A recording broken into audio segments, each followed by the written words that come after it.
My first semester in college felt like a fresh start. I'd just moved away from home, eager to embrace college life. When I got my housing assignment, Blackwood Hall, room 313, I didn't think anything of it. But the moment I stepped inside, something felt off. The air was thick, like the room hadn't been aired out in years. The overhead light flickered slightly, and the smell of dust and something faintly metallic lingered. Still, I shrugged it off. It was just an old dorm.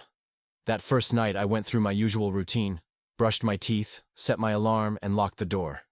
I remember locking it, but at exactly 3:13 a.m., I woke up suddenly, feeling ice cold. My breath came out in visible puffs. Then I noticed it. My door was wide open. I sat up, heart pounding, staring into the dark hallway. Had I forgotten to lock it? No, I was sure I had. Maybe my roommate, except I didn't have one. I got up, closed the door, and double-checked the lock before getting back into bed. Sleep didn't come easy after that. The next night, the whispers started. At first, I thought they were coming from outside. I pressed my ear to the door, but the hallway was silent. When I lay back down, I heard them again. Soft, breathy words I couldn't quite understand. They seemed to come from inside the room. I turned on my phone's flashlight, scanning the small dorm. Nothing. By the end of the first week, I was exhausted. I barely slept. My things weren't where I had left them. My phone charger disappeared, only to show up inside my mini fridge. My textbooks moved from my desk to under my bed. And then, there was the mirror. One night, as I was brushing my teeth, I noticed something strange. In my reflection, there was a shadow behind me. It wasn't defined, just a dark smudge near the closet. When I turned, nothing was there. But when I looked back, it was closer. I bolted out of the bathroom, refusing to look in the mirror again that night. By the third week, I was done.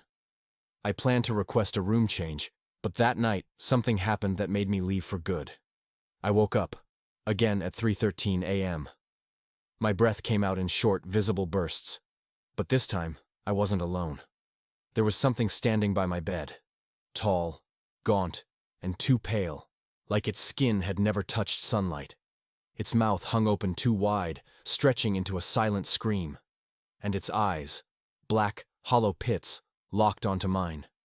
I couldn't move. I couldn't breathe. Then, it took a step closer. That was enough. I lunged for the light switch, but the second the room was flooded with light, it was gone. I packed my things and left that night. The school didn't even ask questions when I requested a room transfer, like they already knew. I never found out what happened in room 313.